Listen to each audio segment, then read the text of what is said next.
Hey, good morning to YouTube. I'm going to be doing a book review on Magical Girl, Mechanical Heart. It's a book series that I've recently started reading, and I've fallen absolutely in love with it.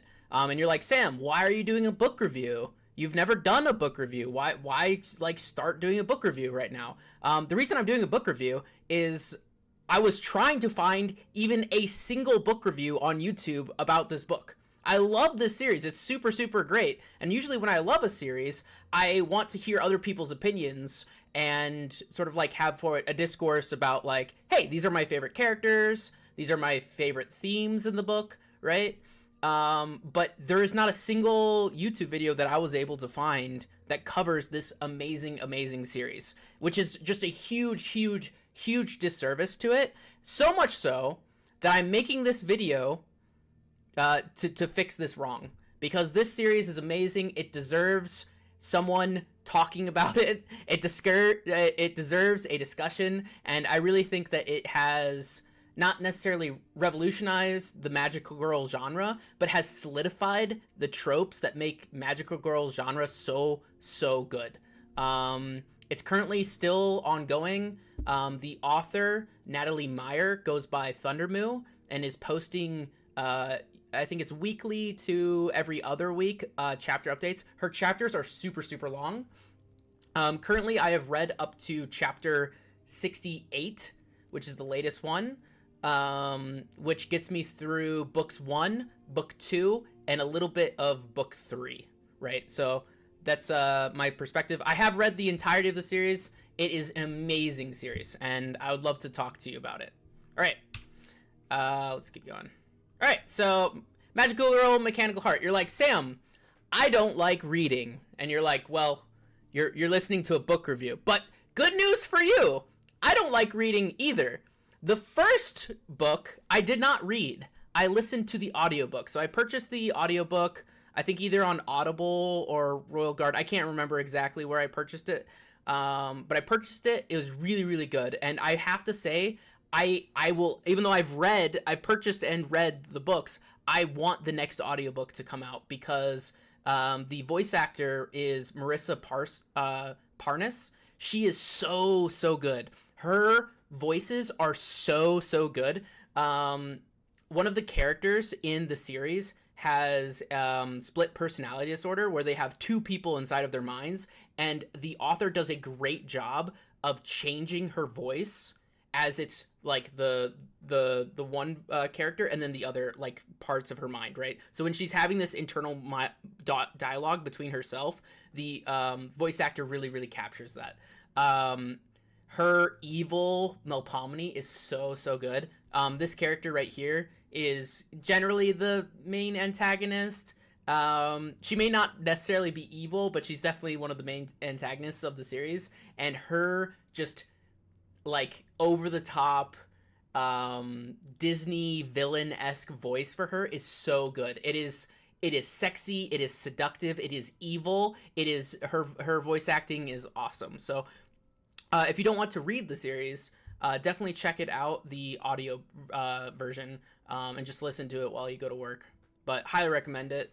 Also, the art is just absolutely stunning. All right. So why is this book so good? Why, Sam? Why is the book so good? So how we're going to do this is we're going to break it down into sort of like why I think the book is really good. And then for each section, I'll sort of talk about like spoiler warnings. I will say I'm not going to talk about the plot at all. This whole review, I'm not going to talk about the plot line. I'm not going to talk about what happens in the series. I'll be just talking about sort of like the world, sort of like how magic works, why the series is good, sort of how it takes the tropes of previous Magical Girl series and just evolves them, as well as like some of the characters and why the characters' problems make such good writing. So if you're worried about spoilers, you're like, Sam, I'm interested. You've piqued my interest, but I don't want to be spoiled. I'll give you warnings, and each section I'll talk about the warnings, right? So the first one of why the book is so good is the tropes. The magical girl tropes. This section is going to talk about other series, magical girl series, so there is actually no spoilers in this section. And each time I go through a chapter, I'll talk to you about like what the spoilers potentially would be for the chapters. But I'll try to keep spoilers to a minimum. I might do another video later on talking more about specifically the plot points or maybe even whole chapters of this book that I like so much. But that would, I want to keep this one as spoiler free as possible, right? So that if you haven't read the series, you can enjoy it as much as I did. All right, so tropes. What are the tropes? Let me move my camera. I'm going to make it a little bit smaller so you can see it. All right, so if you're not familiar with magical girls, it really all started with Sailor Moon, which is amazing for a straight white guy to say, but Sailor Moon is awesome. Sailor Moon is absolutely outstanding, and it really gave the modern magical girl genre the, like, hey, this is what magical girls are, okay? And the key pillars, the key, like, this is what you need to be a magical girl show, are in sort of these things, and I'll sort of show how they, like, evolve. So, big one, transformation stones. Magical girls have these little stones that they imbue their power, and they become, they change from normal, regular girl to magical girl, right? When they fight villains and use their magical powers, right? And then you're like, how do they use magic? There's this big connection where your emotions give you your magical power, right? So if you're filled with love or if you're filled with joy, those emotions give you your strength and your power, right? Magical girls also, this Sailor Moon also solidified the use of a magical mascot. Typically cats. They're usually talking and magical and potentially alien, not from Earth, right? To differentiate themselves from normal cats, right? And then this is a huge part of magical girls. If you don't know, a lot of the magical girl stuff started in like the 70s, the 80s, the 90s, and were really a big part of the LGBT movement. I don't want to get political, but it is very, very important to magical girls, and it has always been part of every magical girl series I've ever seen, is gay, lesbian communities and stuff like that, right? And I'll sort of talk about that, but I definitely think having, you know, elements that are gay and lesbian in a series is a benefit to a magical girl series and an essential part of, honestly, a magical girl series. And this series sort of makes this magical girl mechanical heart sort of makes fun of that a little bit, sort of pokes a little bit fun of it, but also follows it as well. And then something that Sailor Moon doesn't really do, but it sort of breaches on, is the mental taxation of this job, right? Sailor Moon is a high school girl, right? She's just a young woman, and she has to deal with all of these problems that a normal girl wouldn't have to deal with. And you get this sort of like, whereas Sailor Moon is very upbeat about it, there is this tinge of like, this is not normal. This is not what a normal person should have to deal with. And that this is, you know, you sort of get this mental taxation. I'm going to go on to a few other series and see how it evolves. All right, next series. All right. Magical Girl Madoka. I think that Magical Girl Madoka is the start of the modern magical girl. Where if Sailor Moon gave us what magical girls are, Madoka flipped it on its head and was like, no, this is actually what it is. Okay? The big things here is the magical alien that says, hey, everything's gonna be all right. We should give super weapons to children. That's sus as fuck. Okay? And Madoka calls that out. It says, aliens giving magical powers to children is not okay. Okay? And really says, why are these alien cats giving magical powers to children, right? So we get this morally ambiguous mascot character. Previously, the magical mascot character was just this friendly, cute little mascot.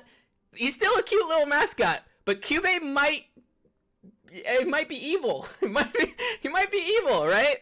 At this point, we're not even hiding gay. Like, Madoka is very, very gay, okay? There's not even... Previously, it was like, oh, well, we gotta be sort of, like, ride the line, because we don't want to, like, overtly say that they're gay, but, like, everyone knows they're gay. Nah, Madoka's just like, nah, the magical girls, they're all gay. It's fine. And Madoka really gets into, if emotions are magic, what about mental health disorders, right? What happens when you are filled with too much emotion, right? And so Madoka is an absolutely fantastic series. If you haven't watched Madoka, highly recommend Madoka. It will improve your enjoyment. If you are interested in this book, watch Madoka, then read this book, because I think that watching Madoka will greatly impact your enjoyment of this series, right? Because you'll sort of know where the history of magical girls come from, right?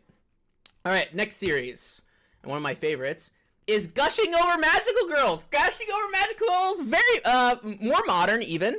I think came out last year, and it takes that little bit of a perversion that Madoka did to Sailor Moon, and it takes it even a step further, right? It goes even further. Instead of them all being gay, no, they are super gay, right? They are horny, they are lewd, they are all gay, okay? It goes all the way, right? And we're dealing with different forms of, like, you know, sexual orientation and stuff like that, right? Because really, Magical Girls is about girls going through puberty and finding out about themselves. So it's sort of, it doesn't shy away. Some certain things, we have a clearly evil mascot now, right? So it's morally ambiguous, but he's clearly evil, right? And we have what if, so in the previous Magical Girl series, there's the Magical Girl team, and then there's like these dark world evil people that they fight. This is always the same for every Magical Girl. There's usually like the evil villain, right? Gushing Over Magical Girls says, what if you were the evil? What if you were on the evil side? So it's from the perspective of the villains fighting the Magical Girls. And you'll see in this series, Magical Girl Mechanical Heart does the exact same thing. Our main character is part of the evil team, right? So it's sort of like what if you were on Team Rocket? What if you were, you know, what is the perspective of them, right? And then mental health disorders. This is even more so. Mental health is such a big part of it. So definitely moving towards a more mature setting, right? So I'll just go back. So Sailor Moon, meant for little girls, meant for little girls, enjoyed by adults. It was written for little girls first, but obviously adult audience is the one who actually really liked it.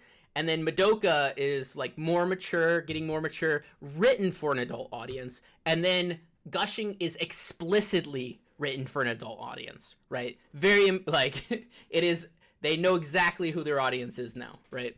All right, cool. Let's keep going. All right. Why is the book so good? Next answer. My next answer would be the magical system. The magical system in this world is so good. The book does such a good job. This section, so last section didn't really have any spoilers in it. This section will have very minor spoilers. I'm just going to sort of talk about the magical system. I don't think this will affect your enjoyment of the show. But I love this magical system. It makes so much sense. It takes the systems that both Madoka had and Gushing Over Magical Girls had and Sailor Moon had, and it really just says, nah, this is how it works. And you're like, yes, exactly. That's exactly how it works. All right, let's keep going. All right, so the world of magic. So in Magical Girl Mechanical Heart, magic is emotion, right? And your emotions form this sort of like emotional direction or compass, emotional compass, right? So if you're feeling one emotion, it pulls you towards that direction. And certain emotions clash, right? So a great example would be happiness clashes with sadness, right? So if happiness is north, sadness is south, right? And so you can see that some of these emotions have emotional opposites, right? It's a wonderful series, okay? You're like, okay, well, why does that matter? How it matters is your soul gems. So like we have our transformation stones or soul gems, right? These transformation stones have to be aligned with a certain type of magic, okay, in this series. So if you are a happiness mage, you would align it to the north, right? And you could use, you know, magic that is emotions that are similar to happiness, but really you're trying to feed happiness through your stone, okay? And that gets on to our next topic. So you can't use, like, if you're a happiness mage, you can't use sadness as your magical source. You have to use happiness, right? And that gets us to this next section. Burning. What do you mean, Sam, by you're using your magic, right? Your happiness. What does that mean? Does your happiness go away? Yes, sort of.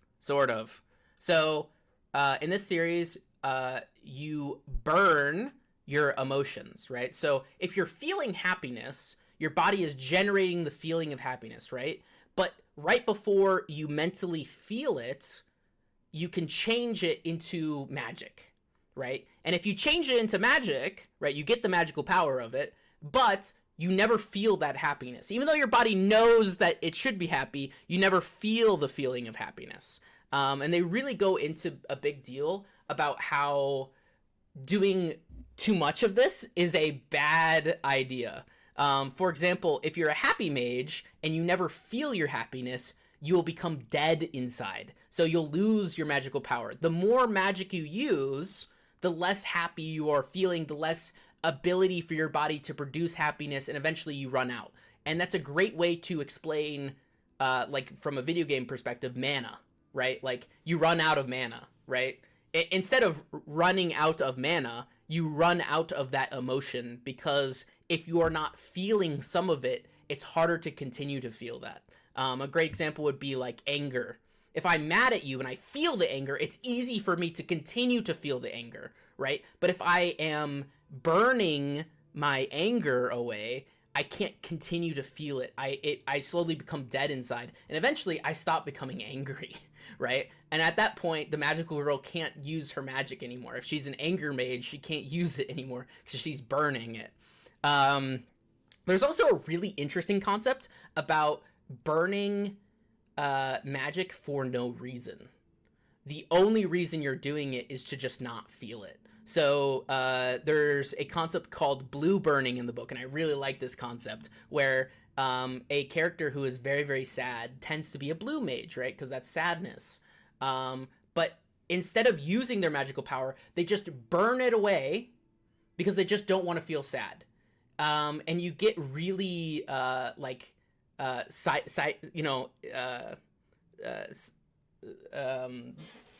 it causes mental health problems, right? Because if you are sad but you aren't able to actually feel sad, you're unable to deal with your emotions. You're running away from your emotions. You're hiding away from emotions. So a blue mage will actually be very, very happy on the battlefield, right? And that's not good. That's not good. It's not good to artificially feel happy when you should feel sad, right? Especially if something traumatic happened, right? And it goes into the consequences of that, right? So that gets all into mental wellness.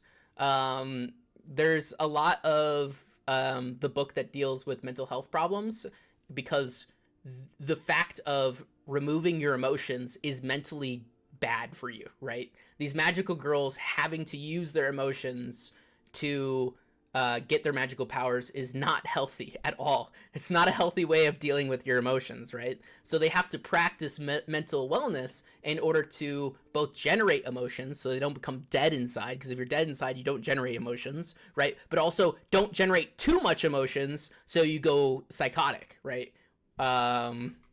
So there's a lot of like almost like group magical girl therapy that has to happen. All right, let's talk about magic and the different things. I've sort of hinted at some of them, but let's just go through the wheel. All right, so we have something called in the book called cardinal directions. So these are the magics that you should be using.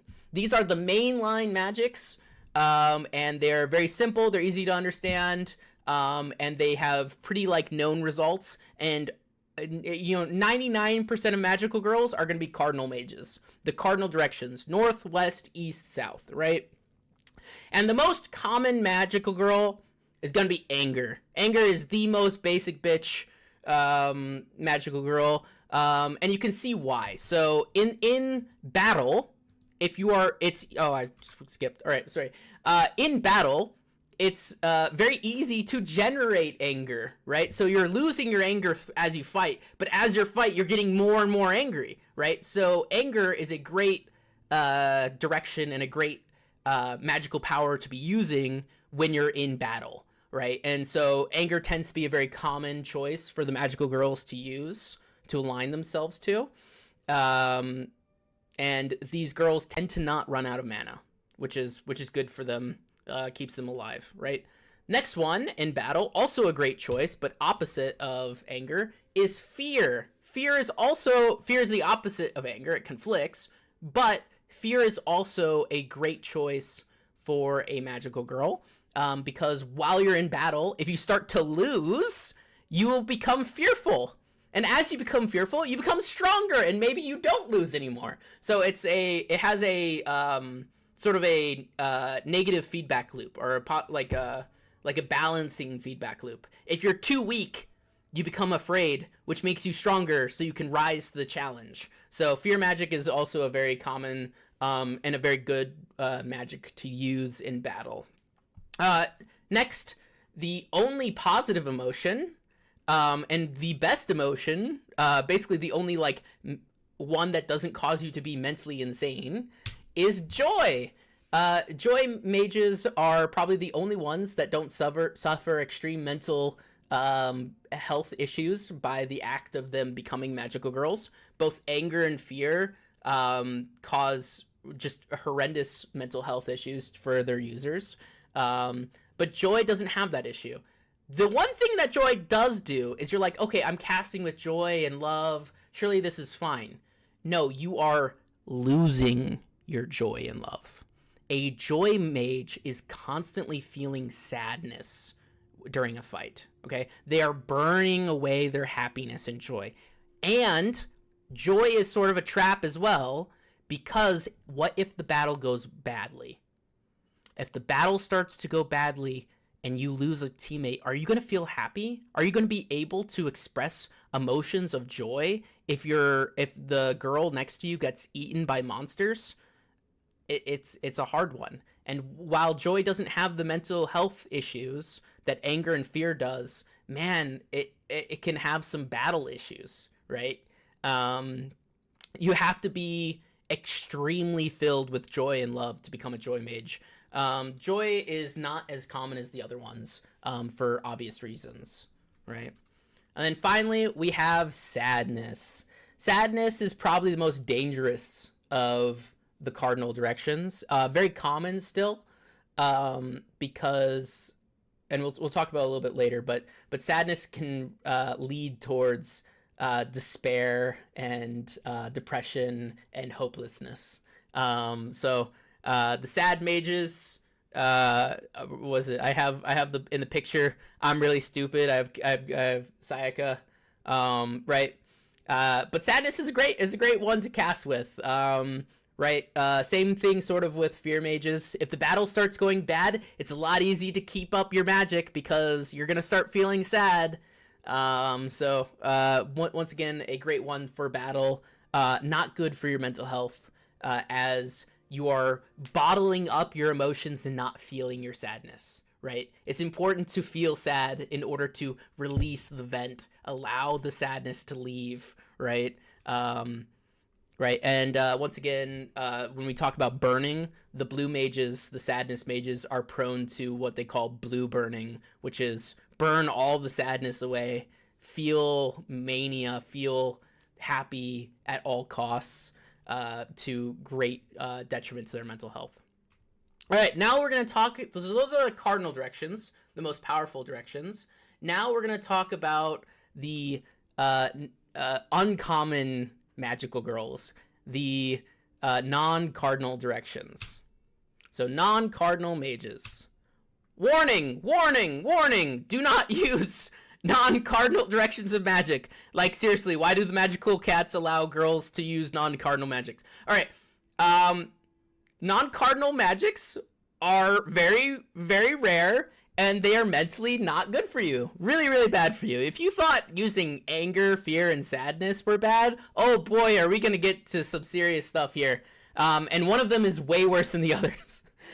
They're all bad, but they're like, you know, and we're gonna go in order of best to worst. All right, so the best one is your horny mages. Desire. And you may be like, Sam, is there actually a horny mage? There is. And I would argue, this is a little bit of a spoiler, but the main character is aligned to either sadness and sometimes happiness, and then back to sad and then whatever, right? Happiness and sadness. I would argue, with how horny the main character is, she should align her crystals to orange. Because our main girl, she's horny, okay? The main character is horny, and I think that she could be a desire mage. She could be a horny mage. We only have one horny mage in the series. It is a wolf girl. So I have the wolf girl up there. She is our horny mage. It's not just horny, it is also your desire. So your desire to like win, right? That's how usually she fights, is she has a strong desire to win, right? And so even though she's burning that while she's fighting, her desire to win keeps growing, right? As long as she's very competitive, strong personality, and she's burning her desire to win. Not healthy, because if you run out of magic, you have no desire to win anymore, right? So prone to death is the desire mage. Also prone to death is the pride mage. As they say, overconfidence is a slow and insidious killer, and none is more prone to death than the pride mage. Feeling pride and feeling that you are in control and that you are going to win is a great thing, except when you are filled with magical energies that are supernatural. Probably not the best to do, and pride mages tend to die on the battlefield. That being said, it is a positive emotion, and pride and joy tend to not have that many, just like joy, tend to not have very many mental health issues by using it. You could argue also horny mages tend to not have too many mental illnesses. These three tend to be the only three that are like not devastating to use. But unlike joy, desire and pride tend to die on the battlefield. Pride especially tend to die on the battlefield. All right, next one, disgust. Disgust is the opposite of pride, right? So pride, you are proud of your actions. Disgust, you are disgusted with your actions. It is a contradiction in and of itself. To be disgusted with your own self, to be disgusted with your allies, to be disgusted with the enemies is rare indeed, and is a hard emotion to feel enough of. The one character that uses it, the main antagonist of the series, has a lot of disgust to go around, and it is very interesting, and one of the main parts of the enjoyment of the show is to find out, why is she so disgusted? What is the issue that causes her to act so different than everyone else, right? Because this is a level of hatred and disgust that is beyond anger, right? And it's very, very interesting. So our one disgust caster is the main antagonist of the series. Not necessarily evil, but definitely a hindrance to our main character, right? And then finally, the worst one of them all. This is the only one that the girls... So in general, the magical consensus is it's okay to be the cardinal directions. It's even okay to maybe be desire, okay? You shouldn't be pride. You really shouldn't be disgust. That's really bad. You should not be disgust. But you cannot. And they will try to not be friends with you. Like the magical girls, if one of these girls goes this color, they will say, nope, we don't want you on our team. Because we get into the suicidal girls. That's right. It is hopelessness. Sadness and fear, hopelessness. These guys are extremely strong. This is probably the strongest magical color. If disgust is probably the second strongest, but hopelessness is the strongest magical emotion, because these guys will sacrifice everything because they are suicidal. They have strong emotions, and you'll generally the fear is that your sad mages or your fear mages will become hopeless mages in battle, right? Or your desire mages will use up so much of their magical power, they will revert straight over to hopelessness, right? Hopelessness is the lack of any desire, to have no ambitions, to have nothing, to feel like you don't even need to exist. So hopeless magic or teal is Was it the magical girls in the series? They call it going teal. Like, oh god, she's going teal. All right, let's keep going. All right. Your magical crystals are aligned to one of these emotions, right? And that's your primary emotions. You can use sort of secondary emotions to feed it. So like if you're a joy mage, you can use desire and pride to feed your magic, right? Maybe even anger, right? Because you're not fully aligned, right? So you'll be aligned like here. You can use your anger magic as well. You would not be able to use sadness or fear, really, right? But the magical girls have their ultimate. If you ever played League of Legends or like Dota, there's like the ultimate. He got an ultimate ability, or like I think a few other video games have that, and that is catharsis. Catharsis! So, in a battle, the magical girls might be losing, and they might be like, oh god, all doom is happening, and then one of the magical girls will be like, fuck it, catharsis, and they say they usually have like an activation name, like some really cool name as well, and they'll say like catharsis, blah, blah, blah, blah, like golden thunder catharsis, or whatever. Catharsis is, I will use all of my magical power right now. So normally, you skim it, so like for a joy mage, you're maybe taking like 10 or 20% of your joy away so that you can still feel some joy so you can continue to feel joy, right? Because if you don't feel any joy, it's hard to continue to feel joy. It's a spiral, right? Otherwise, you'll run out of mana. Catharsis says, fuck it. I will feel nothing. I will go completely dead inside. I am burning all of my emotions, which completely shuts down your mana. You will not be able to generate any more mana at that point, right? But for a short period of time, you are insanely strong because you are converting all of your emotions into magic. And, even better, you are not just doing your joy, if you're a joy mage. Catharsis does all emotions, right? Catharsis is so good. So if you're a joy mage and you start feeling sadness, you're like, I can't keep up with the joy, catharsis. Catharsis is my ultimate. I have a minute left. This is where we're going to go. We're going to win this battle or I'm going to die. And generally, the magical girls, if they finish their catharsis, will pass out due to the strain that it puts on their bodies, right? And will usually de-transform back into human form. And you're like, okay, Sam, so catharsis, what's the negative catharsis? The problem with catharsis, once that you use all your emotions, right, is that it leads to depression. So depression is not hopelessness. I love that the author talks about this, because I think that this is brilliant. Hopelessness is a strong emotion. It is a strong like desire for suicide, right? It is hurt. It's strong, right? Depression is not. And I love that they talk about this. Depression is just feeling nothing inside a lot of the times, just completely emotionally dead. And right? It's bad to feel too much of an emotion, to be too strongly emotion, but it's really bad to just be completely emotionless, to feel nothing.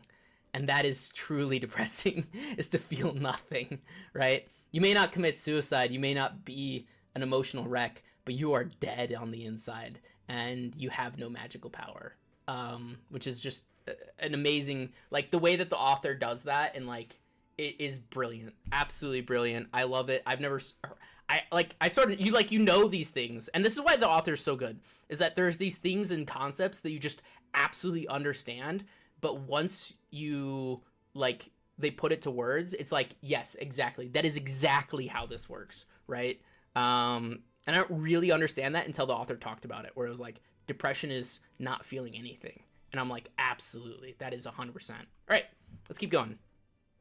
All right, so next topic. Why is this book so damn good? Why this book is so good is world building. I will say, moderate spoilers. I'm going to be talking about sort of the like back plot of the world. So we will get into a little bit about like, why are the fucking magical cats a little bit suspect? Why is maybe the evil people maybe correct? Why are the magical girls correct, right? And sort of the different sides of it. It's not going to go into any plot points, right? So you still have to read the series, right? Like, but you sort of know a little bit more of the world building. The world building is so good. So if you don't want to get spoiled, this is the part where we're actually getting a little bit spoilery. But it won't reveal any major events of the story, right? It'll just sort of tell you the background. All right, let's get into it. World building. This world is amazing. All right, world building. So, once upon a time, in a universe not like our own, in a different universe, there was a technologically advanced race called the Antipathy. They weren't actually called the Antipathy, but they're now called the Antipathy. We don't know what their actual name was. All right, technologically advanced, right? In a separate universe, there were the Uma, which are cute little cats. They're cute little flying cats, right? These are our mascots, right? The Uma, unlike the Antipathy, are magically advanced. So the Antipathy are technologically advanced. The Uma are magically advanced, right? And the Uma interact with the Antipathy and talk to them sort of about magic, right? The Antipathy, of course, use their technology to basically privatize magic and sort of like whereas magic, the Uma are just like, magic just is, and it's just fine, it's whatever. The Antipathy are like, yeah, but like, what's the equation for that? Like, it's science. They're like, let's just scientifically prove that magic exists, right? And they do. They find out that they can harness magic, and they start using magic for everything in their society. Instead of burning fossil fuels, let's just burn magic. Let's power our power grids with magic. Let's power our cars with magic. Let's power everything with magic. We can use magic to create materials. We can make gold with magic. We can make anything we want with magic. Everything on a thing all of our technology can be powered with magic now, right? And you're like, but how do you get magic? And this is how you get it. Magic is emotions, okay?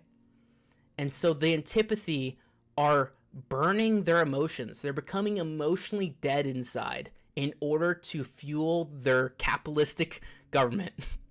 I don't know if the author is a communist, but it is very, very like, anti-capitalism. The Antipathy fall to capitalism. Anyway, the Uma are like helping them because the Uma are like, yeah, it's fine, we'll help you with magic, right? The Uma teach them that they can bottle magic for magical power reserves. So like, right, you don't want to like just use magic. You want to be able to store it in batteries, right, and be able to use it anytime, right? And so we get all the different forms of magical batteries, and the Uma are very interested in this because they're like, yeah, absolutely. Because the Uma run their entire society on magic and need tons of magic to run their society. And the Uma have tons of money. So the Antipathy are like, hey, we will sell you our magic, our emotions for cash, right? The Uma, right, are totally willing to do this. The only exception is magic has sort of a will of its own. So if you have anger magic, you can only use it in ways that are angry. So like anger magic can only be used really for like to shoot people. And it can only shoot people that the person who was angry at would want to, right? So like if I'm angry at, bugs or whatever, I can only use my red magic to shoot bugs, right? I can't use my red magic to shoot a person because I'm not angry at that person. I would not want that. So the magic sort of has a will of its own. And so the Uma run into a problem where they can't use the emotions that the Antipathy are trying to sell them. They can only use really joy, because joy is pretty much directionless. You can use it for basically anything. It doesn't have a problem with being used for pretty much anything, right? So the Uma almost exclusively buy joy. So I love this graphic. This is my favorite graphic. This is me in real life. This Antipathy are selling their happiness for money. I don't know if the author was thinking this is like wage slaves. This is like your 9-to-5 grind, but this is me in real life. I am selling my happiness for money. I just absolutely I love this. Anyway, the Uma are sort of stupid and sort of like just allow this to happen. Anyway, turns out selling your happiness for money is a bad idea, and society fucking collapses. The Antipathy have multiple civil wars because the wage slaves are literally selling their happiness for money. And so they're pissed off at their government, they're pissed off at the hierarchs, they're pissed off at the power generation, and more importantly, they're really fucking pissed off at the Uma for bringing their society like this, right? They basically ruined their society, right? So you have all the dead Antipathy and these crying, right? there's a bunch of rebellions and stuff. The Uma don't do anything, by the way, because they don't want to interfere, right? Anyway, it gets bad. It gets really bad. The antipathy spiral into hopelessness and depression, and more importantly, hatred. Hatred towards the oppressive government that allows this to happen, but more importantly, towards their cat alien overlords that are buying their happiness, that are effectively, they are slaves to the preservers. And the Uma are like, oh, okay, this is a bad idea. Like, oh god, okay, we're just trying to buy it, okay, like, we didn't mean to do this. Anyway, the antipathy create a mass suicide ritual which destroys their universe and creates a black miasma.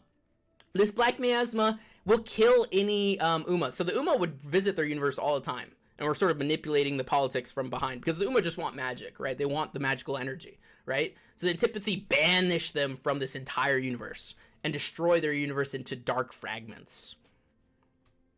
All right, these dark fragments need to repair. So the energy of the universe is completely corrupted. The dark world is filled with hate, anger, sadness, these evil emotions. It needs to grab more happiness so that the universe can repair itself, because the antipathy have completely destroyed their universe, right? And there's a curse where the Uma can't go into it. The Uma can't even interact with it. It will kill the Uma. So the Uma feel very bad about this, and they can't really actually fix the problem, okay? Worse off, these dark fragments are invading other universes. One of the universes, Earth. The dark world is sucking energy out of the Earth, right, in order to repair itself, okay? And so the Uma, and not only that, it is spitting out monsters. These monsters may or may not be the previous citizens. We don't actually know, but it's highly implied that these might be the twisted forms that the antipathy have turned into them, because their twisted evil emotions have made them the monsters that they thought that they should be, right? Which is just such a what is it, analogy or like metaphor that is going on is beautiful. It's like peak world writing. This is beautiful. Like our dark emotions make us the monsters that we were. Like it's wonderful. Anyway, these monsters come out and they fucking kill people, right? Also, they're in these little, I'll go back. They're in these little bubbles, right? That the Uma can't actually enter. So the Uma are like, I can't help the Earth, right? And I can't protect it, and they're killing people, and this is all our fault. Like, we feel bad for Earth, right? So the Uma reach out, and they realize that humans can actually enter these portals. So the curse only affects the Uma. The antipathy are only really mad at the flying cats. They're not mad at humans. They don't know who humans are. So humans can enter these dark spaces, right, and fight the monsters. So the Uma decide to give magical powers, these magical transformation stones, and teach magical lessons to magical girls. Now, there is one issue. You're like, why magical girls? The corrupted, okay? The dark world is filled with hate, evil, and anger, right? All these negative emotions. These and strong magical emotions. These magic coalesce onto humans and form these crystals of negative emotion, right? So there are characters in the show called the corrupted, right? The corrupted, right? These are previous magical girls that have entered the dark world too many times. Every single time you enter the dark world, you become more and more corrupted, and these crystals will grow in on you and become more and more evil, right? And more monstrous. So you can see that they are slowly turning into the monsters, right? That come from the dark world, right? It is for this reason that the Uma tried to choose young girls. Young girls both have strong emotions so that they can cast with magic, right? Because a girl going through puberty is the most emotional creature, the most emotional human, right? As well as the younger they are, the stronger they are able to resist the dark world corruption, right? These girls up here, all the Earth Guardians tend to be 10 to 11-year-olds. All of these are retired magical girls. I think Melpomene is like 27. Thea's like 21, Anna's like 24, and Anaya's like almost 30 or something like that. Like way, way older, right? Okay. And so here's your dynamic. You have the good guys. You got these 10 and 12. This is like a classic Saturday morning TV show. You have your 10, 12, 11-year-olds who fight monsters, right? And then the big bad guys that show up like that drive the plot line are the corrupted that show up afterwards and like, ha, magical girls, we are going to steal the artifacts inside the dark world, right? And there's our mascot, right? So this is your classic magical girl TV show. But we're going to throw some twists in here.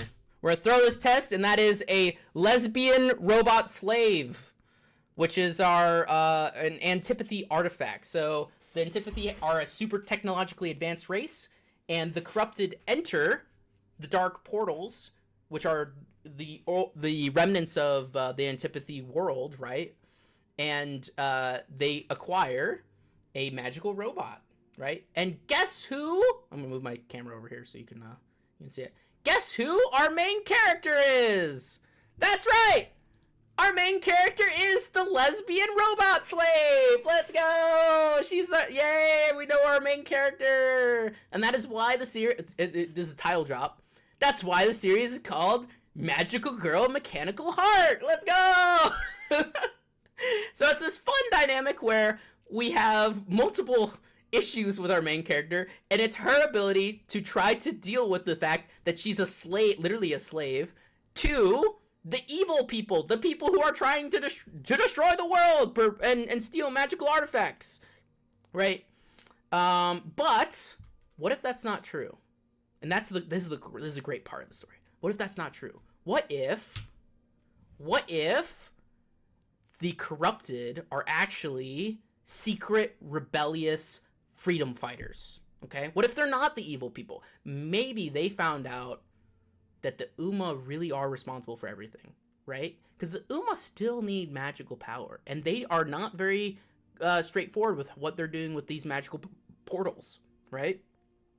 Are the Earth Guardians heroic protectors of Earth, or are really they just sacrificial child soldiers that Big Uma is using, right? And what if our robot lesbian slave is actually a secret magical girl hero, right? And this is the great part of this is what makes the series so great. So this is the like, ooh, because we don't get the magical girl side of view. We get the evil people's side of view, which is such a like a twist on the magical girl series. It's absolutely wonderful. Right, let's keep going. All right. Why is this book so good?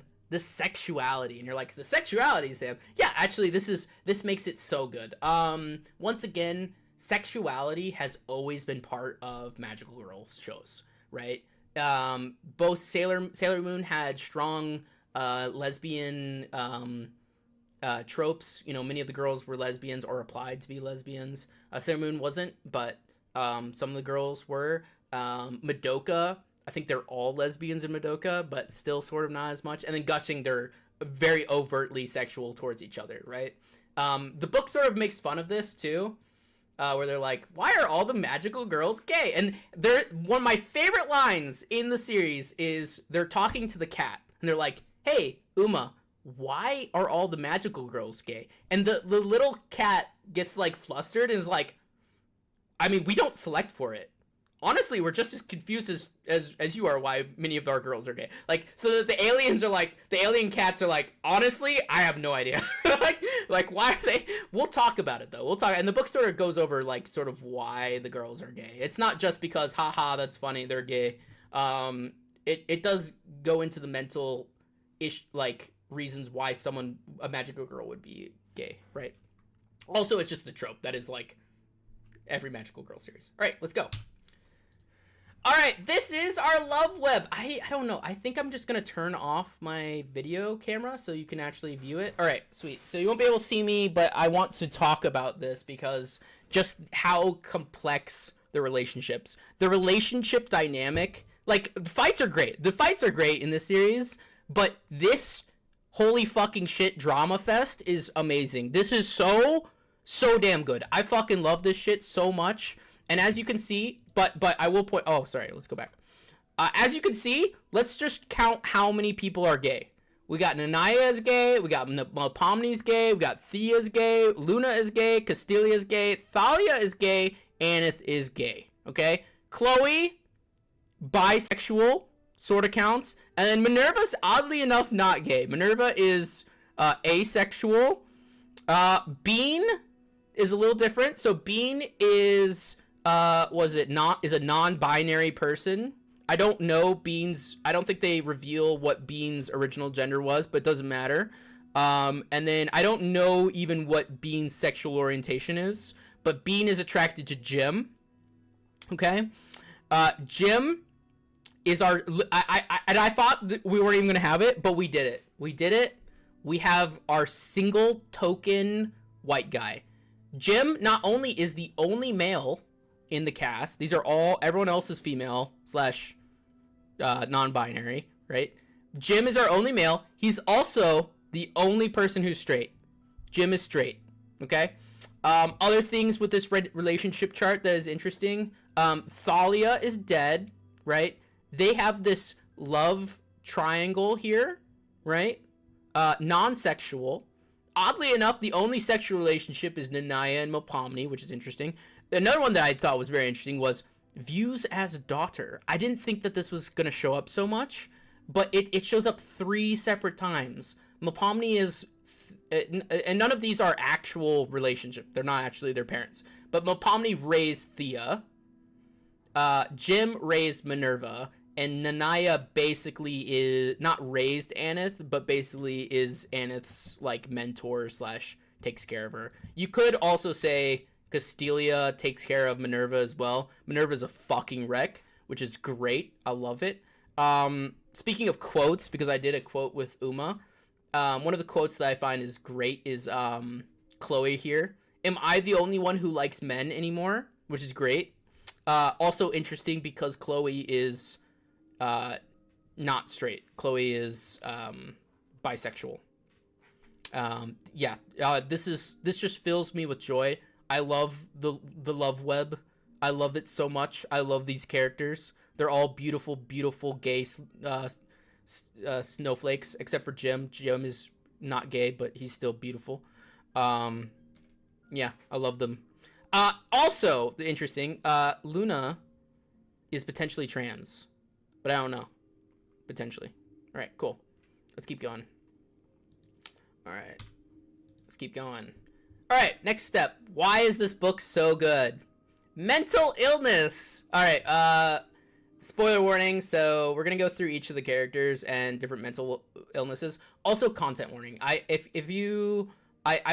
know I'm very like jovial about this, but this is a very serious topic. Mental health issues are serious. We want to take it serious. I don't want to offend anyone. Please do not be offended by me. I mean the best. I think that the author showing mental illness and showing it in a realistic way is both healthy and respectful to those who are actually going through a mental illness, because it allows people like me, like I'm not very familiar with mental illness, to sort of understand where these characters are going through, and I can empathize with them, right? And I think it adds a lot. The Magical Girl series goes really into detail about like what, you know, the struggles of a young girl through puberty, right? That is really what Magical Girl is, right? It is what are the struggles of going through puberty, right? And I think that this adds incredibly much, right? If you do not feel like you can talk about mental illness, please skip this section. I will not be offended, right? But I'm going to talk about this because it's a very important part of the series, and I think that deserves to be talked about, right? So minor spoilers, because I will talk about the characters a little bit. I won't talk about the plot line, but I will talk about the characters, and then content warning, mental illness. All right, let's keep going. And I mean, this is all, I love the author, I love the writing, I love everything, I love the characters. Please don't hate me for, talking about this. All right, cool. Let's go. All right. So, Sam, mental illness is bad. Why is having mental illness in a series a good thing? It is deeply rooted both in the magical girl genre as well as, like, what I was talking about. this notion of developing, like the coming of age, right? A girl dealing with puberty, finding out who they are, and dealing with the struggles that is. And it makes very it makes very well developed characters, right? These are realistic characters. These are characters who are suffering, because in reality, in real life, every single one of us knows someone who is struggling with a mental illness, right? It is very common, okay? And we should not push it aside. We should not be afraid to talk about it. It's important to talk about it. It's important to empathize. It's important to reach out and help people who are dealing with mental illness in our lives. And I think that the book being completely unafraid to talk about it is wonderful. And I think it's great writing. I think it's absolutely great writing, because it makes the characters do fucking crazy, stupid things, which is great. It's great. It causes a lot of was it man versus self, right? It's a great conflict in everything, right? Also, just, I love how cute the little cat is here, by the way. The picture is amazing. All right, we'll keep going. All right. Mental illness. Why is mental illness so tied to magical girls? Well, it's a consequence of sort of like setting up the core elements of a magical girl. So one of the core elements, and this is all comes down to, magical girl series were meant for little girls originally on a Saturday morning cartoon series. They weren't meant to talk about mental illness. They were meant to talk about how emotions such as love and joy and friendship can be used to overcome issues, right? Which is beautiful. But it talks about how emotions are magic. And that's, you're like, oh, that's all noble, that's all good, that's all good. But there's a consequence. There's a consequence for tying your world building to your emotions, right? Because in a Saturday morning cartoon, you can say that your belief in yourself and your love of your friends can overcome all adversities. That's all great. But what if we continue the logic of emotion is magic? If we continue it, if emotion is magic, then emotional instability is even more power, right? When things get bad, when the enemies are evil, when push comes to shove, we need to go even further beyond, right? We need to go into the realms of mental instability, because these bring out the strongest emotions, right? Despair, lust, greed, anger, right? All of these things, these build and develop more power, right? So shows like Madoka Magica, shows like Gushing Over Magical Girls, really touch on this topic of, hey, if emotions are magic, then being emotionally unstable makes you incredibly powerful, which is just a great, like, perversion of what, like Sailor Moon was trying to do. But I love it. I love it, right? All right, keep going. We're going to keep going down the logic path, okay? Next up is, these magical girls are fighting horrible monsters, right? They're fighting these monsters and protecting the earth from these things, right? And that's all great for a Saturday morning cartoon. But turns out war is awful. It's absolutely horrendous, right? Being a soldier is awful. In the series, they talk about one of the characters' dads went to the Iraq War and is suffering from PTSD and has a emotional connection with one of the characters because he notices that she is also suffering from PTSD symptoms, right? Because these girls aren't just freedom fighters protecting the earth. These are child soldiers, right? And the consequences of being a child soldier is you're seeing your friends die in front of you. You're seeing people get injured, be maimed. One of the main characters, she doesn't have arms because they got ripped fucking off, right? She has permanent burns on her face. She only has one eye, right? Characters die in this series. It is sad, right? And that is the consequence of warfare. That is the consequence of being a child soldier, right? So this is all building, right? And a great series that talks about, Madoka obviously talks about this, right? Let's keep going. And then what happens to a young girl when they're isolated from society? This is talking about multiple things, but really, if you have the power to vaporize buildings, no one wants to be around you. And the series does a great job of showing this. Like, the magical girls, they'll go to like McDonald's and they'll be like, hey, I would like a burger. And the McDonald's guy doesn't charge them. And you're like, it doesn't charge them money? Isn't that a great thing? It's because they're scared shitless.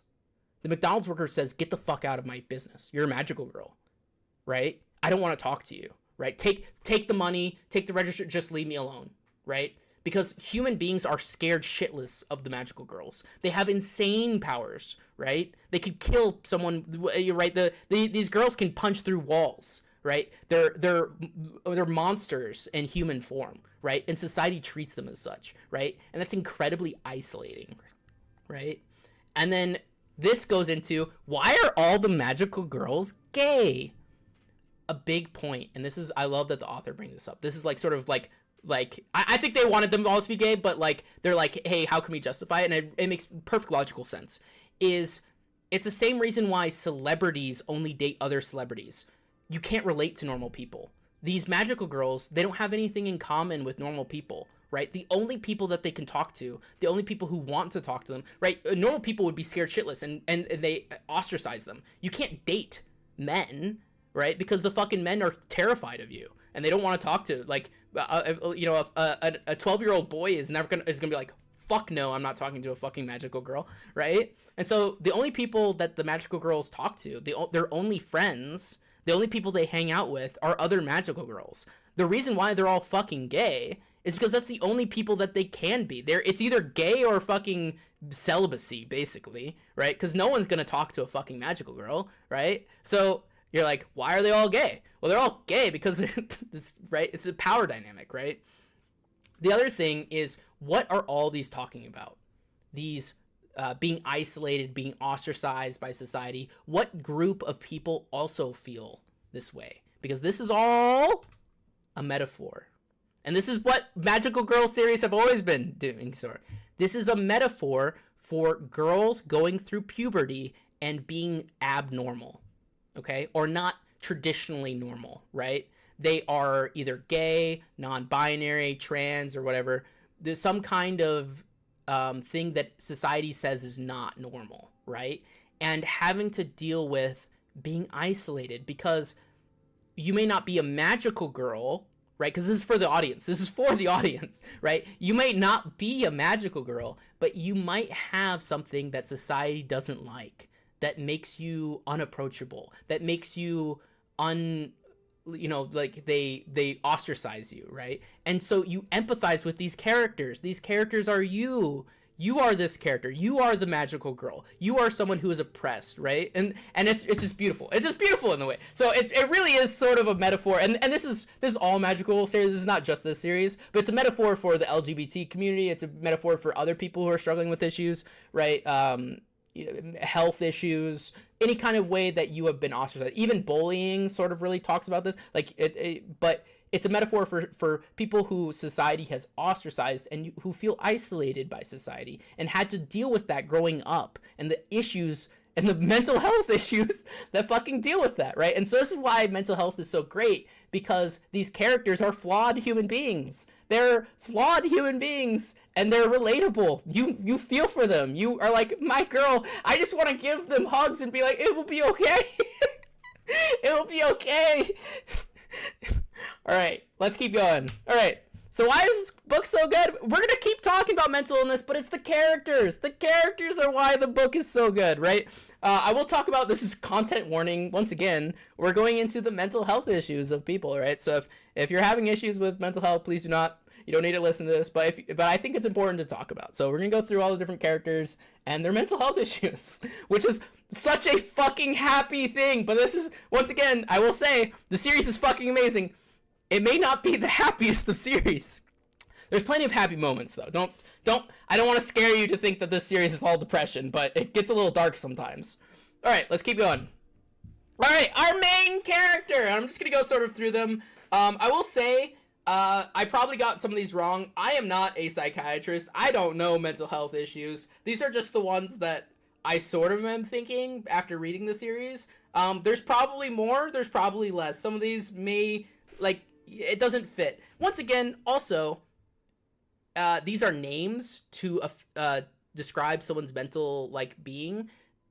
people are more dynamic than just the name gender dysphoria or like post-traumatic slavery syndrome or whatever. But I'll go through some of these. All right, gender dysphoria. We don't know Luna's actual gender, like birth gender. I suspect, and it's hinted that Luna was male at birth, and during puberty transitioned into female, and thus caused issues with her parents. This gave her depression growing up. So the reason for her depression really is her parents' lack of help in her transition from male to female, as well as, I guess, also just the multiple issues and challenges of transitioning from male to female. I don't know exactly. It's sort of vague about it, but it's highly implied that she did transition. So that's our gender dysphoria right there. Also sort of weird. I don't know what this is, but she's a robot now. So gender dysphoria, because she's now not a person. And she, well, I view her as a person, but like she hasn't, like, almost like, I don't even know how to describe it, but it is the like imposter syndrome. Maybe I should write that, is where she doesn't think that she's a person. And she has to like prove to herself that she's not just a computer, like a calculator, right? Which is horrendous. It's awful to think that. And I feel so bad for my poor Luna. I love Luna so much. I just want to give her a hug. Poor Luna. All right. Other things. Luna is a slave and is a slave throughout the entire series. So she actively has post-traumatic slave syndrome. Oh, I'll go through the colors. Red is something that they actively have. Yellow is something that they sometimes have. Green is something that they used to have. And then gray is an order that they have that doesn't actually affect them, which is weird. Or like, you know what I'm saying? Okay, I'll keep going through this. She's a slave. She's a robot slave. So she has post-traumatic slave syndrome, which is an interesting one. She is also slave to the evil people. And she's starting to feel emotions that she like actually likes these people who are her slavers, which is classic Stockholm syndrome, which is great. Intermittent though, but it's definitely there. Suicidal ideations. This is a dark series. Our girl has some suicidal ideations, definitely in some certain chapters, right? Depression. When she was a human, she was very, very depressed. I could make this yellow. She sometimes goes into depression. Actually, oddly enough, being a robotic slave has done wonders for our Luna's personality and her happiness. And she's actually a lot less depressed than she was before, which is, even from a reader's perspective, very depressing. All right, eating disorder. She's a robot. She doesn't eat. Obsessive compulsive disorder. She's a robot, and so she can't sleep. She has to constantly be doing things. And so, like, they'll talk about it. Like, she's, like, having a conversation, everyone's chilling, and, like, Luna will be doing the dishes, right? Or, like, cleaning, or, like translating languages, right? She's constantly talking about how she has to keep her mind busy and calculating because she is a robot now, which is awful. So I'm putting it as gray, but obsessive compulsive, I don't know what that even would be. But yeah, there's our mental health issues for Luna. We'll keep going.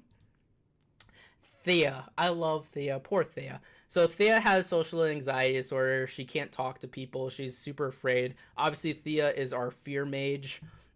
She is our tech. She's sort of like a tech mechanic, and so she goes days without eating and sleeping, so eating and sleeping disorder while she's working on stuff.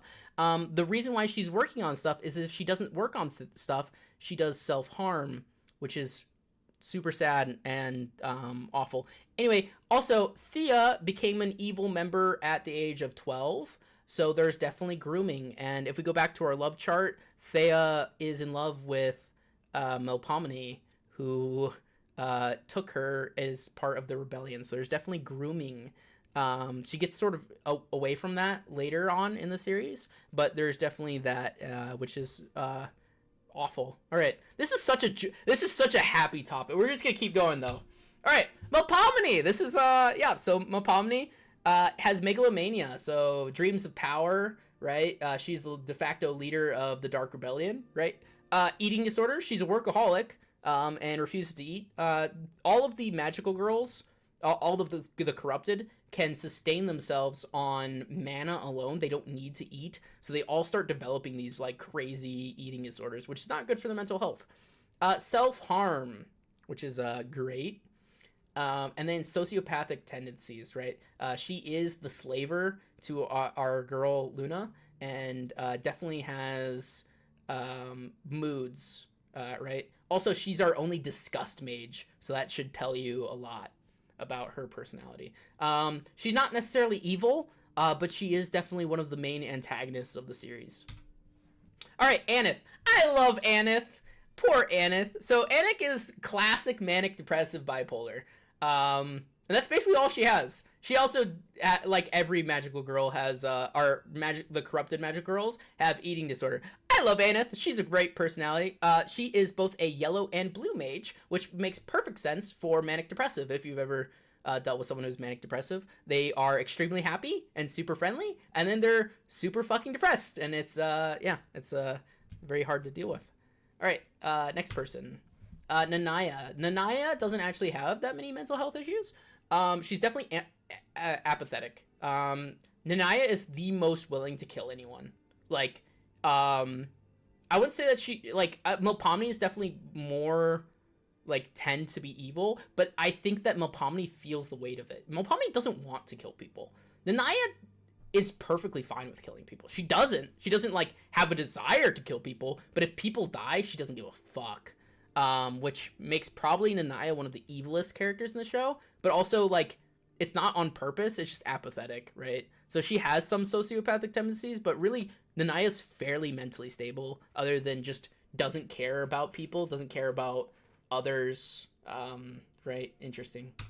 All right, Castalia, our lovely girl. So I talked about how one of the main characters doesn't have arms. So this is her magical girl form. Her eye is missing, her face is burnt off, and she doesn't have arms. And you're like, okay, what's crazy about this is that your magical girl form can be whatever your mental image is. Her mental image is of these scars, which is depressing, right? So if she could imagine herself with arms, she would have arms, because this is her magical girl form. So even if you take incredible damage in your magical girl form, it will heal and it will show the person that you should be, like your idealized self, right? This is who she thinks that she is, right? Also, mind you, she has arms on her human form, right? So only in her magical girl form does she missing arms. This is caused by the fight where she loses her lover, Thalia. She lost her arms, right? Our girl Castalia, big PTSD, right? She lost her lover, and her other lover, they're like in this like weird triangle relationship, basically is pissed off that they lost their lover in a fight. And she, our girl Castalia has extreme autism, and is unable to express her emotions to Melpomene, to say that she's sorry that they lost Thalia, right? Which is really sad. So alexithymia is your inability to express your emotions or reach out to others, right? So strong alexithymia. There's a time in the book where Castalia literally just sits for 8 months and doesn't talk to anyone. It's like, what the fuck? You didn't do anything for 8 months? Yeah, I just haven't felt like I could talk to anyone. It's like, you just sat here for 8 months. It's like, yeah. It's like our poor girl. Body dysphoria, talking about how this is who she has arms in her human form, but in her mind's eye, she doesn't have arms. She remembers them being ripped off. So that's big body dysphoria. Eating disorder, she like eats ice cream and like Cheetos and stuff like that. Like, she doesn't actually eat regular food, and she eats at weird times. And then sleeping disorder, she has sleep disorder. I'm gonna put it gray because she can't help it. Her human form is like sickly and weak, and so she has to sleep like 14 hours a day or something like that. So sleeping disorder. God, this is great. Let's keep going with mental illness. All right, Minerva / Fulgora. So Minerva and Fulgora are child soldier, right? Suffering from PTSD, definitely, and split personality disorder. So she is both Minerva and Fulgora, which, once again, the voice actor, Marissa Parnas, does a great job in the audiobook, differentiating the intonations and the personalities of Minerva and Fagora, right? Minerva is this happy little girl who's chipper and like, we can do it and we believe in friendship, and Fagora's like, fuck this, and like grumpy and like more man. I view Fagora very manly, and Minerva is very like girly, which is what a fantastic character. This is Minerva, right? She's all silly. I love Minerva, right? Depression, definitely. Age regression. So Fagora is like 23 or something like that. Minerva is 10. So, yeah. Yeah, not only does Fagora and Minerva have split personality disorder, but they also have age regression disorder. Minerva is mentally 10 years old, which is interesting. Intermittent explosive disorder. Fagora is a red mage and has extreme anger issues. There's a lot of times where like our main character Luna is talking to Fagora, and Luna did nothing wrong, and Fagora is just fucking pissed at Luna for no reason. And it's sad. And then Fagora and Minerva will talk about it and be like, oh shit, I shouldn't have blown up on someone. So Fagora tends to blow up and push her friends away from her, right? Once again, anger issues, and then they're just extremely socially awkward. Right. All right, keep going. The other magical girls. So those were all the like big name magic girls. Then there's tons of just other magic girls. The other magic girls, the generic ones, they're 10 to 11 years old, which I define as probably being a mental illness, right? Because they're just little kids. They're just fucking little kids. And then one of our girls, she's 11, Susan, is a closet furry. She's also, Susan is our only horny mage. She is Desire. She's our orange mage. And she's in her human form, she's normal, but in her magical girl form, she has wolf legs, like anthropomorphic wolf legs. She has a furry wolf tail, as well as cute little wolf ears. But she denies being a furry. So, yeah. Closet furry. All right, keep going. Now to our humans, our non-magical girl characters. So one of the main characters is Chloe. Chloe is sexually attracted to people with mental health issues, which means that she's basically sexually attracted to everyone because everyone has mental health issues. Once again, she is bisexual, which makes sense. And the reason why she has to like help someone, otherwise she thinks about herself. So it's to distract her from her own like self. And so she's overcome self-harm and anxiety, right? So if she's not like helping someone, she herself gets very anxious, right? Next character, we got Bean, who is has gender dysphoria, right? Bean is non-binary, right? Bean, this is not a mental health issue, but I think I should bring it up. Bean is homeless, so we deal with homelessness. Just another great issue that the series wants to talk about is homelessness, right? And that Bean has both depression, which he's dealing with, or they are dealing with, and then they're also dealing with suicidal ideations, right?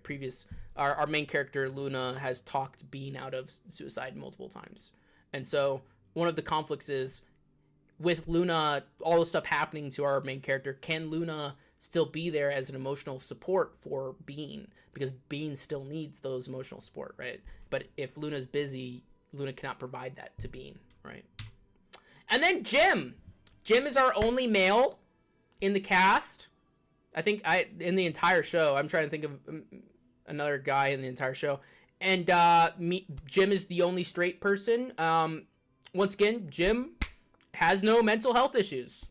So once again, sort of a I think he meets all the token. Like it's like, well, if we're gonna have a bunch of gay girls, we have to have at least one. Like if we're gonna have a bunch of girls, we have to have at least one guy, right? And it's like, if we have everyone be gay, we have to have at least one person be straight, right? And then it's like, hey, if we have everyone who has these mental health issues, we need to have at least one person who doesn't have any mental health issues, and that's our Jim. He's our token. He's our token. He's just a fucking white dude. He's just straight white guy. He has no issues. sort of boring guy, but he's cool, and he likes cats and animals, and he's a veterinarian, and he volunteers at his like local shelter and he's cool with everyone. Everyone likes Jim. All right, cool. And then finally, our last topic, this has been a long video, is why is this book so good? Why is our book so good? And it's furries? Furries makes this thing. So I didn't think that this was going to happen, but there's a lot of furries in this show. And so if you're into furries, I guess there's a bunch of furries. But what are we talking about? So the magic, the Dark Realm, it magically influences our characters, right? And these influence is not just mental, it's also physical mutations, right? And they become cute little animals. So all of our magical girls become animals. So we got Melpomene over here is a dragon, right? That's cool. Our Thea, wonderful. Our daughter Otter, she's our daughter. She's a sea otter. She got cute little otter feet. I don't know if you can see those, but cute little otter feet. We got Aneth, who I imagine her way more fluffy than this, but I like this image anyway. She is a blue-yellow squirrel. She's our squirrel girl. If anyone's into Marvel Rivals, right? And then we have our red octopus. Nanaya is our octopus, right? We got multiple arms. We have a anglerfish, which is cool, and it's got poisonous venom, which is cool. And then once again, we have our horny mage, wolf girl, Susan.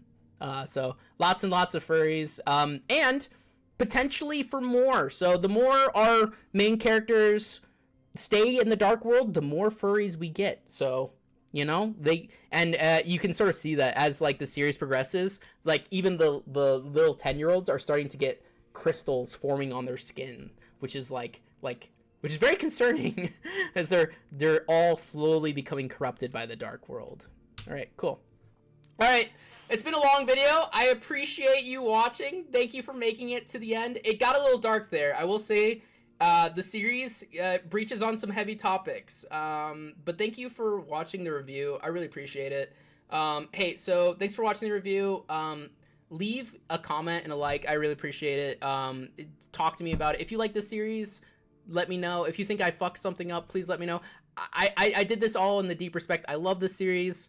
I love the author. I love the characters. I want the best for it. So if you're offended by it, I hope I didn't offend anyone. It does talk on some serious topics.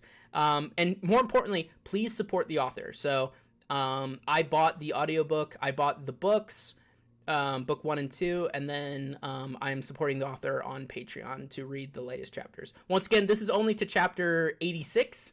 And the chapter is coming out nearly every week, every other week or whatever. So there's more to come. So this doesn't clearly this won't cover everything, and it just up until this point. In the future there will be more stuff. So hey, thanks for watching. I really appreciate it. I'm gonna sign out.